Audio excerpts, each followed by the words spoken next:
Bonjour tout le monde, bon matin, salut, Fanny dans sa cuisine comme un mardi sur deux. Entrez, entrez, je sais que vous êtes en vacances, que vous êtes au soleil, que vous reposez, vous profitez, mais ça sera pas long puis ça vaut la peine. Ce matin, on prépare une recette estivale et une recette super conviviale parce qu'on pose tout sur la table et chacun compose à sa façon. On prépare quoi? On prépare des tacos de poisson. Dans notre recette, il va y avoir 3 ou 4 préparations selon si vous êtes motivé ou pas. La première, on va s'occuper de mariner notre poisson et de le cuire. Deuxième, de préparer une sauce crème mayo pour accompagner nos tacos. Une belle salade de crudités avec ça. Et si ça vous tente, je vais vous raconter comment faire vos tortillas vous-même, vos pâtes à faritas vous-même. On verra ça, mais tu peux aussi les acheter si tu veux dans le commerce. Alors, pendant que je raconte mes affaires, tout le monde s'est connecté tranquillement. Ghislaine, Caroline, Linda, bonjour. Vous savez que vous retrouvez la recette en intégralité dès qu'on a terminé sur www.fanelli.com et que vous pouvez me poser toutes les questions que vous voulez. Si je suis capable d'y répondre en direct, c'est avec plaisir. Sinon, je relis toujours après vos petits messages. Alors, on y va. Donc, on l'a dit, 3 ou 4 préparations selon comment on décide de préparer nos affaires. Bien sûr, comme d'habitude, je vais vous proposer différentes variantes pour nos tacos de poisson. Salut Juju, salut Victoire, salut Hélène, Pierrette, Entrée, Louise, bienvenue. Donc, au niveau donc, du tacos de poisson, ça va prendre du poisson. Moi, donc la recette est environ pour 4 personnes. J'ai décidé d'utiliser du mahi-mahi, donc 600 g de mahi-mahi. Le mahi-mahi, c'est un poisson de la Floride qu'on trouve assez facilement ici dans les poissonneries. Mais bien sûr, on peut le remplacer par un autre poisson de son choix. Ça peut être des cubes de saumon, ça peut être des cubes de morue ou cabillaud. Ça peut être même si on veut un poisson comme de la dorade ou des poissons plus plats. Par contre, bien sûr, si ce sont des poissons plus fins, on adaptera au niveau du temps de cuisson versus les cubes qui sont ici.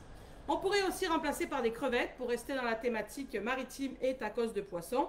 Mais ça pourrait aussi, même si ce n'est pas pensé pour ça les assaisonnements, ça pourrait convenir également avec des cubes de tofu ou avec des dés de poulet. Alors bien sûr, si vous voulez que les temps de cuisson conviennent, il faudra des dés de poulet et non des cubes comme en poisson. Tu comprends? Parce que le poulet, c'est plus long à cuire que le poisson. Mais ça pourrait convenir si ça te tente. Donc la première chose à faire, c'est mariner notre poisson. On va venir mettre, donc pour 600 g de poisson en cubes, environ 30 g d'huile d'olive. J'utilise ici l'huile d'olive citron ou lime, citron vert ou lime d'olive et gourmandise parce que c'est la thématique du jour, mais tu peux utiliser l'huile d'olive de ton choix. Ensuite, quand on parle tacos, on parle un peu épicé évidemment, mais on va pouvoir ajuster le piquant à notre goût. Donc dans ma petite coupelle ici, vous trouvez une cuillerée à thé de paprika fumé. Si vous n'avez pas de paprika fumé, moi c'est pour le petit côté barbecue, le petit côté rôti. Si vous n'avez pas de paprika fumé, vous pouvez utiliser du paprika doux ou fort selon votre goût. Une demi-cuillerée à thé de cumin, une demi ou un quart de piment de Cayenne, toujours pareil, ça dépend comment vous aimez épicé. Et on y va ici avec une demi-cuillerée à thé de sel. Donc là, on va rajouter ça dans notre poisson et on va le mettre à mariner. Au niveau de la marinade, tu peux la faire au dernier moment ou tu peux la faire le matin si ça t'arrange.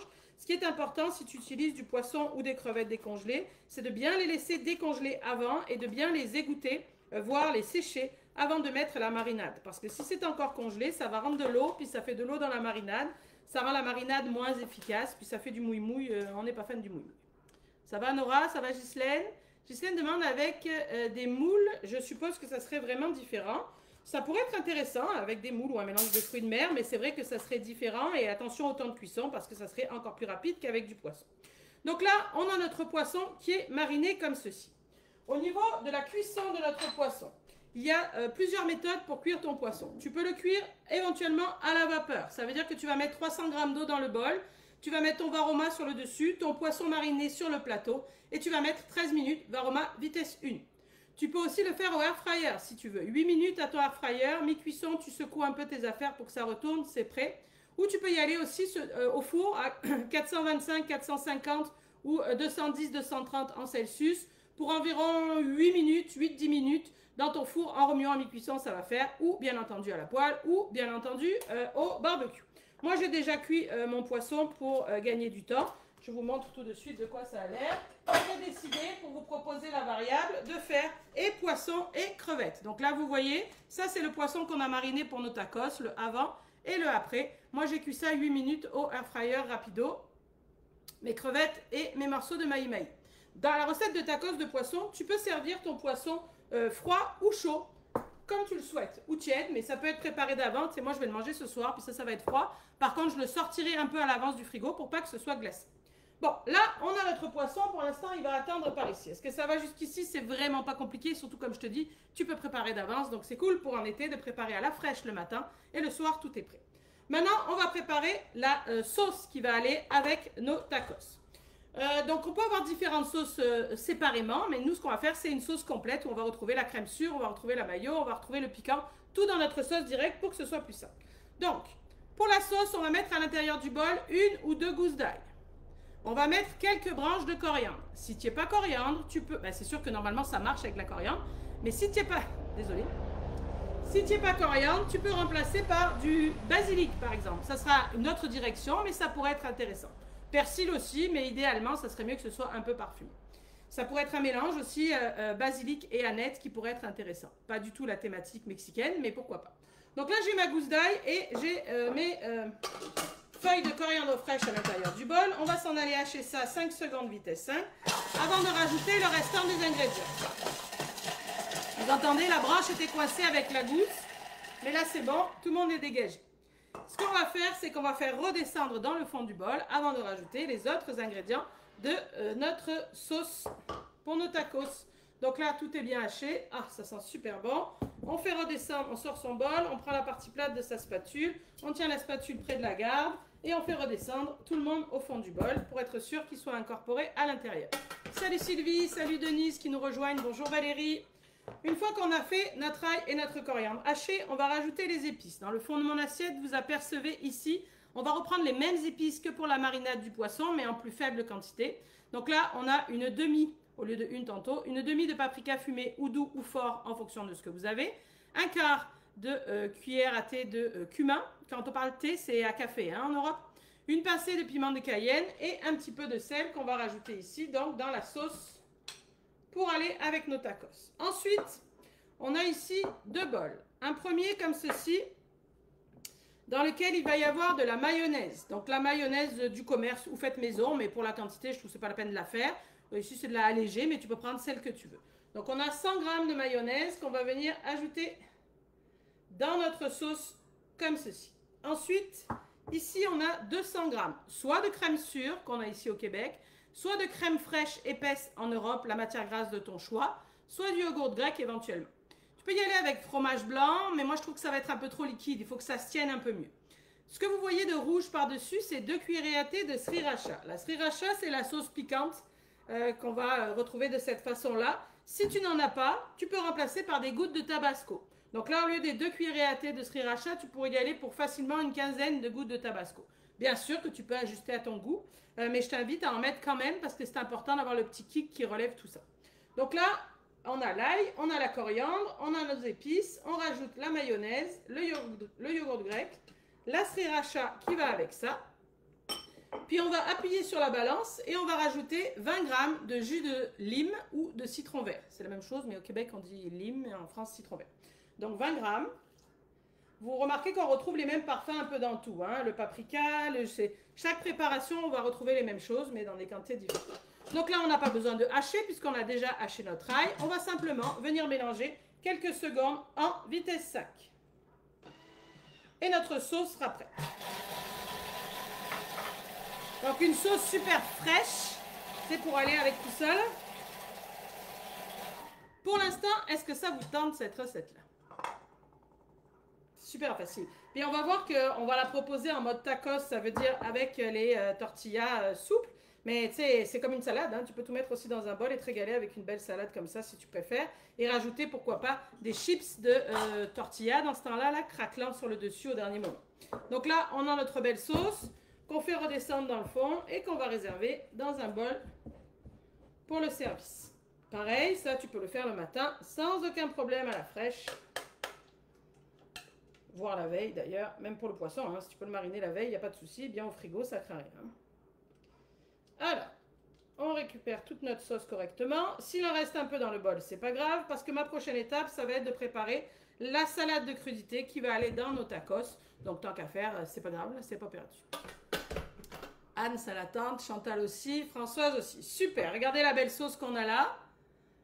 Hop, tout en fraîcheur. Allez, on met ça vers ici. Maintenant, on s'occupe de la salade de crudité qui va aller avec ça. C'est un peu comme le principe de la sauce. Tu peux avoir plein de crudités partout, mais tant qu'à faire, on va comme préparer une salade de base au lieu d'avoir des ingrédients séparés. Donc à l'intérieur de mon bol, je vais venir mettre 60 g d'oignons verts ou cébettes, ou éventuellement 70 g, pardon, 60, 70, c'est pas grave, ou éventuellement des oignons rouges pourraient faire l'affaire. Puis on va rajouter 70 g de carottes, plus pour la couleur que pour autre chose, mais ça va être le fun pareil. Ça aurait pu être un poivron rouge ou jaune à la place si tu veux 70 g. C'est juste la différence, c'est que ça va mouiller un peu le poivron versus la carotte. Ivan aussi a envie d'essayer. Cool. Une fois qu'on a mis nos oignons verts et nos carottes, on va rajouter 350 g de chou rouge. Donc ça peut être du chou rouge, tu vois, juste coupé en gros morceaux comme ça, ou du chou blanc au Québec ou vert en France. C'est le même, hein, celui de la salade de chou ou de la coslo en France, qui peut remplacer le chou rouge, mais je trouvais que le chou rouge, c'était vraiment très joli, très cute. Dans mes 350 g de chou, vous apercevez peut-être dans le coin, j'ai mis ma demi-cuillerée à thé de sel directement là pour que tout le monde s'en aille en même temps. Quand on fait de la salade de chou en général, que ce soit la salade de chou classique, la coslo, la salade de chou rouge ici, c'est important de ne jamais dépasser les 400 g. 350 c'est l'idéal, 400 g c'est le max. Tu peux faire 6 kg de salade de chou si tu veux, mais fais-les par tranche de 400 g max de chou. Sinon, tu vas avoir quelque chose de trop haché, pâteux au fond, c'est pas ça que tu veux. Donc là, oups, il me manque la moitié de mes ingrédients. Maintenant qu'on a mis nos crudités, on va rajouter notre assaisonnement. Donc au niveau de l'assaisonnement, 10 g de jus de lime ou citron vert, que j'ai fraîchement pressé juste avant le live. Également 10 g de notre huile, toujours citron vert ou lime, mais ça peut être de l'huile classique comme d'habitude. Tout va bien ici. Oui, oui, vous retrouvez la recette sur fanelli.com dès qu'on a terminé sans aucun problème. Donc une fois qu'on a mis tout ça, on referme. Et là, on va venir placer sa spatule dans le bol à la place du gobelet. Pourquoi? Parce que le chou, même si on en met 350 g comme je te dis, c'est assez, ça accroche dans le bol. Donc comme on ne veut pas que ce soit surhaché dans le fond et pas assez sur le dessus, on va hacher seulement 3 secondes vitesse 5, mais pendant ces 3 secondes-là, on va venir emporter. Donc c'est important de ne pas faire ça. C'est vraiment d'aller chercher, donner le coup comme ça pour aider à emporter, que tout le monde soit haché de façon régulière en 3 secondes vitesse 5. Donc on y va, on va mettre ça. On peut même mettre 2 si vous voulez pour regarder de quoi ça a l'air et éventuellement remettre. Je mets la vitesse 5. Pendant ce temps-là, j'ai tourné. On va regarder de quoi ça a l'air et éventuellement remettre une seconde si on préfère. Vous le savez, moi j'aime toujours mieux mettre moins et remettre que l'inverse. Donc, vous voyez, on a cet aspect-là. Ça reste un peu gros dans le milieu parce que dans le milieu, justement, c'était sur le point de passer par la lame. Donc, on va remettre la seconde qui nous manque. On mélange surtout pas parce que autour, c'est à la bonne taille. Au milieu, c'est sur le point de passer dans la lame. Donc, si tu mélanges, tu vas retrouver des gros, des petits et tu vas rehacher ceux qui n'auraient pas dû ou pas hacher ceux qui auraient dû l'être. Et voilà, seconde supplémentaire, c'est fait. On a une belle salade de choux rouge, jus de lime pour aller dans nos tacos. Regarde, bah, tu vas la voir quand je vais la mettre dans l'assiette. Regarde ça. C'est miam miam ça. Hein? Juste ça avec les crevettes qu'on a marinées tantôt. C'est juste ça et les crevettes marinées mélangées. Tu as une méga belle salade, hein? Me semble. Alors l'avantage dans l'histoire de notre organisation estivale pour pas mourir de chaud à faire ça l'après-midi, c'est que la salade de chou c'est encore meilleur quand ça patiente un peu parce que le chou et même la carotte qu'on a mis à l'intérieur vont venir s'attendrir un petit peu et tout le monde va se parfumer ensemble. Donc, c'est encore préférable de la préparer un peu d'avance. Donc, la salade de choux, lime, citron vert de nos tacos. Ça va? Bon, alors, maintenant, qu'est-ce qu'il nous faut quand on fait des tacos? Il va nous falloir des tortillas. Qu'est-ce que vous en pensez? Tadam! Ici, on a des tortillas fait maison. Et vous avez la recette sur le site. Alors, on ne se mentira pas que c'est sûr qu'il faut y aller du jus de bras pour étaler nos affaires, mais c'est super rapide à faire, facile, pardon, à faire. Et pour le coup, c'est vrai que c'est pas si long que ça. Et gustativement parlant, ça n'a rien à voir avec les tortillas qu'on achète dans le commerce, ça c'est évident. Si vous voulez la recette, vous la retrouvez sur fanelli.com, ça s'appelle tortilla, pâte à tortilla. Comment ça fonctionne? Je vous le raconte rapido, là, mais vous irez la voir par vous-même. 260 g d'eau dans le bol, 60 g d'huile d'olive de ton choix, donc tu peux parfumer. Moi, j'ai mis la coriandre oignon que j'avais d'olive et gourmandise pour rester dans la thématique. 560 g de farine, 2 cuillerées à thé de sel. Et là, on va pétrir 5 minutes. Même si je n'ai pas parlé de levure, parce qu'il n'y a pas de levure là-dedans. C'est une pâte juste eau, farine et huile. On va pétrir ça 5 minutes. On va réserver la pâte pour environ une trentaine de minutes. Si vous regardez la photo que j'ai mise ce matin avec les préparatifs des ingrédients, ma pâte était dans ma boîte, je venais de la faire. C'était juste avant de les cuire. Ensuite, on va couper son pâton en 8 morceaux égaux, former des boules, puis étaler chaque pâton. Alors là, il ne faut pas hésiter à fariner une fois que tu es en train d'étaler, parce que ce que tu veux, c'est avoir quelque chose de fin. Ça se fait bien, mais au début, c'est dur comme n'importe quelle pâte. Il faut activer le gluten dans la farine. Donc au début, tu forces un peu, puis d'un seul coup, tu vois, ça s'en va, ça s'en va, ça s'en va. Idéalement, vas-y pour au moins un 25-30 cm ton disque, même si ça a l'air plus petit. Parce qu'en attendant d'aller cuire, ça va un peu rétracter. Puis quand tu vas le mettre dans la poêle, ça va encore rétracter. Donc en coupant en 8 morceaux et en faisant des disques de 25-30 cm, tu te retrouveras avec des tortillas de ce genre. Donc 8 tortillas qui sont quand même plus rassasiants que ceux du commerce. Donc tu sais, 2 comme ça par personne, à mon sens, c'est déjà bien assez. Ensuite, comment tu fais pour les cuire? Une poêle, un peu comme tu ferais avec des crêpes. Une poêle légèrement huilée, mais pas trop. On va venir poser son tortilla. Idéalement, c'est tu étales, tu cuis, tu étales, tu cuis. En fait, ça cuit environ 2 minutes de chaque côté, ce qui te laisse le temps en 4-5 minutes d'étaler tes tortillas au fur et à mesure. C'est ce qui est préférable pour pas qu'ils se collent entre eux en attendant d'aller à la cuisson. Donc tu poses ton tortilla dans ta poêle légèrement huilée, 2 minutes d'un côté sur un feu moyen fort, pas trop, comme les crêpes pour pas les brûler. Tu les retournes, 2 minutes de l'autre bord, tu réserves ça sur une assiette comme tu vois j'ai fait là. Et comme tu vois, j'ai tout de suite pendant la cuisson, comme les crêpes, entre chaque tournée, mis une assiette pour les garder humides. Puis là, comme on va les manger ce soir, je vais bien les emballer dans du papier film après le live pour pas qu'ils sèchent et qu'ils restent souples. Au moment de manger, tu peux les réchauffer légèrement, mais attention de ne pas les rendre croustillants. Là, pour le coup, je ne suis pas une fan du micro-ondes, mais ce serait l'idéal parce qu'on veut que ça reste moelleux, mais pas trop longtemps pour ne pas les rendre craquants. Ou comme c'est fait maison, c'est très bon, même si c'est froid. Ça va pour l'explication rapide des tortillas? Sérieusement, je me suis questionnée longtemps ce matin en me disant, est-ce que je les fais ou est-ce que je leur raconte simplement? Puis j'ai dit, allez, pour une fois qu'on fait des tacos en famille, là, on va faire les vrais parce que c'est gustativement parlant, c'est le jour et la nuit. Bon, donc là, on a notre pâte à tortilla, on a notre salade. Allons voir le restant des ingrédients. On a aussi nos poissons. Ils sont où nos poissons? Ici. Poissons et crevettes. Au niveau des garnitures que tu vas pouvoir poser sur la table, c'est à ta guise, mais je te recommande de prévoir des avocats. Tu les vois ici, j'en ai pas fait beaucoup pour pas qu'ils s'abîment. Des avocats en dés avec du jus de... Tu mets bien du jus de lime d'avance, un peu de sel éventuellement et tu mélanges pour pas qu'ils noircissent. Des oignons verts ou cébettes émincés, un peu de iceberg ciselé si ça te tente, un peu de coriandre fraîche ou basilic si tu es allé dans la thématique basilic, éventuellement un peu de fromage râpé fin genre cheddar, ou pourquoi pas aller vers de la feta égrenée ou du fromage de chèvre frais, ça pourrait aussi aller dans cette préparation-là. Comment on fait pour monter notre affaire? Ben là, ça va un peu chacun à son goût, chacun à sa guise. Mais dans les faits, vous voulez que je vous en construise un? Je suis un peu coincée là, ça va ou pas? J'ai beaucoup parlé tout seul, mais est-ce que vous êtes toujours avec moi et est-ce que ça vous plaît cette recette? Martin a le goût? Ok, Martin, cool. Donc là, on met notre tortilla dans l'assiette, puis on va y aller avec nos... Oh, il nous manque la sauce aussi, là, qui est par là, qu'on a fait tantôt. On va y aller avec nos différents ingrédients. On va commencer par mettre un peu de notre salade dans le fond. Alors, tu essayes d'aller sur une ligne centrale, mais tu essayes de ne pas aller trop en haut ni trop en bas. En bas parce que tu vas replier, en haut parce que ça va remonter plus ou moins naturellement en cornet soi-même. Donc on met une belle quantité de salade comme ça.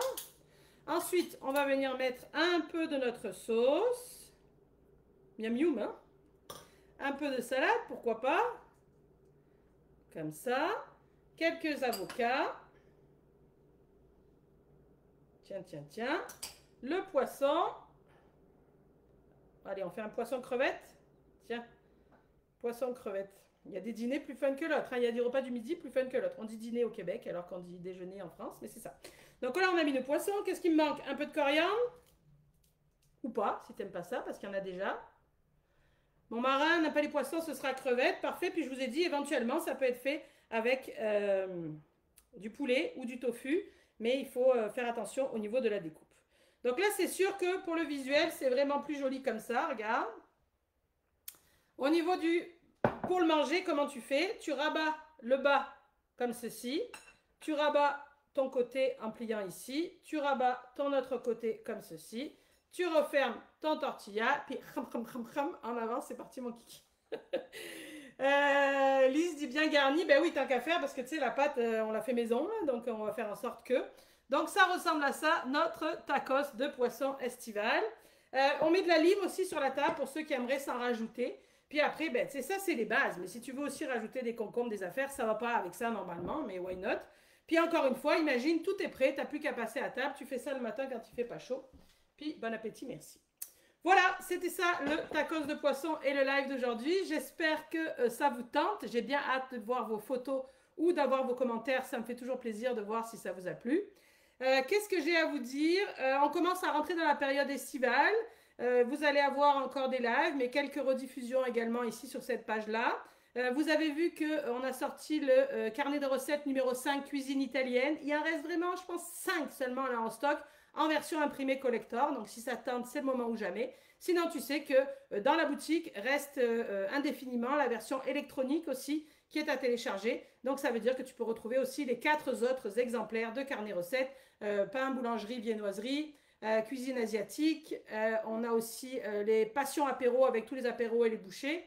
Et on a les menus 4 saisons pour t'aider à avoir des menus plus complets là-dedans.